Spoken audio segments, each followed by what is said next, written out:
जो लोग दूसरों के हित में अपना जीवन लगाते हैं, परोपकारिता को जो सबसे बड़ा धर्म मानते हैं, दीन दुखियों की सेवा करते हैं, ऐसे लोग अगर भजन पूजा पाठ नहीं भी कर पाते हैं, तब भी ऐसे लोगों पर परमात्मा की स्वयं नजर होती है। ऐसे परोपकारी लोगों को स्वयं परमात्मा भी याद करता है। कैसे?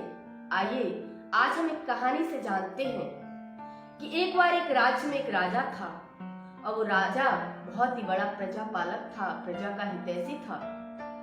वो अपना पूरा समय प्रजा की देखभाल में ही निकाल देता और परोपकारिता को सबसे बड़ा धर्म मानता और इसकी वजह से वो स्वयं के लिए समय ही नहीं निकाल पाता, अर्थात पूजा पाठ करने के लिए समय ही नहीं निकाल पाता।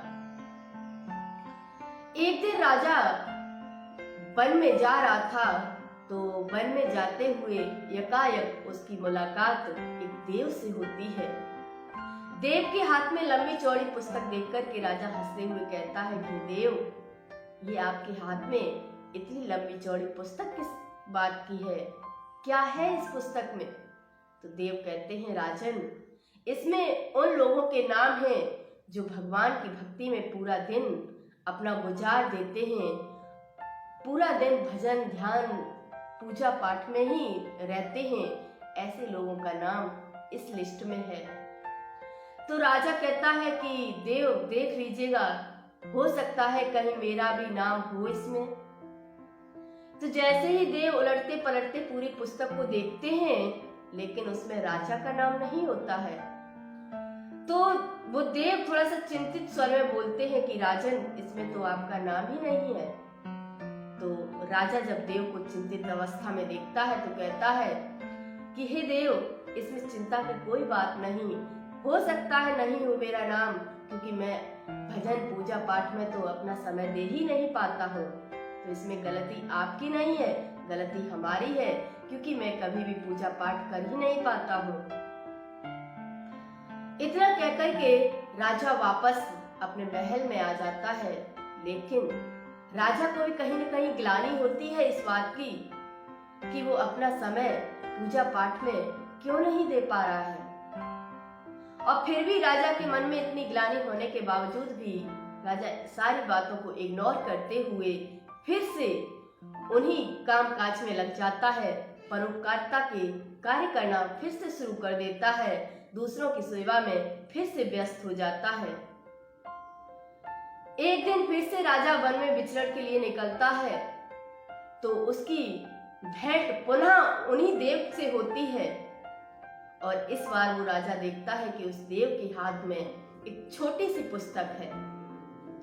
तो राजा पूछता है कि हे देव, आज ये छोटी सी पुस्तक आपके हाथ में क्या है? इसमें आज क्या है? आज किसकी लिस्ट है इस पुस्तक में?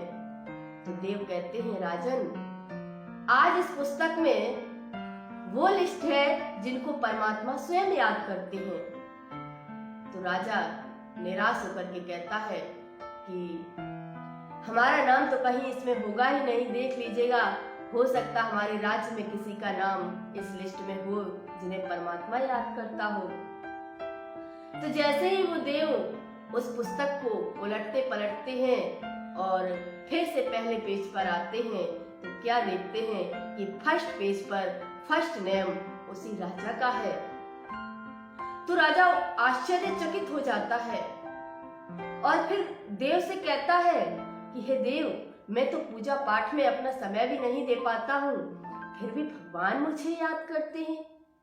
क्या ऐसा हो सकता है? मुझे विश्वास नहीं हो रहा है। I can't believe it. मैं नहीं विश्वास कर सकता हूँ।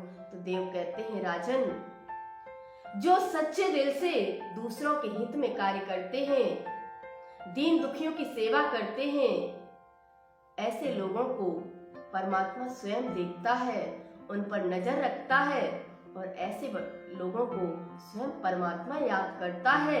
ये सच है। भले ही आपने पूजा पाठ न किया हो, लेकिन आपने सच्चे दिल से लोगों की सेवा की है, समाज की सेवा की है, दीन दुखियों की सेवा की है, इसलिए भगवान तुम्हें निश्चित ही याद करते होंगे और इसीलिए आपका नाम पहली लिस्ट में, पहले पेज पर और पहले ही नंबर में है। तो ये कहानी हमें ये सिखाती है कि अगर हम पूजा पाठ ना भी करें तो भी चलेगा। अगर हम दिल से, सच्चे दिल से दीन दुखियों की सेवा करते हैं, निस्वार्थ भाव से कार्य करते हैं, तो अगर हम पूजा पाठ ना भी करें तब भी उस परमात्मा की नजर हमारे ऊपर रहती है। तो इसलिए इस कहानी से सीख लेते हुए आप दूसरों के हित में कार्य करना सीखें। सिर्फ खुद के लिए ही जीना नहीं बल्कि दूसरों के लिए भी जीना सीखें, क्योंकि ऐसे लोगों पर निश्चित तौर पर ही उस परमात्मा पिता की नजर रहती ही होगी और रहती ही है। तो इसलिए सच्चे दिल पर साहब राजी जो कहा भी जाता है, कहावत भी है, तो सच्चे दिल से लोगों की सेवा करें, दीन दुखियों की सेवा करें, समाज में उन लोगों तक पहुँचें जिन्हें एक टाइम का भोजन तक नसीब नहीं होता है, उन तक पहुँच करके उन्हें जागरूक करें और सक्षम बनाएं। धन्यवाद।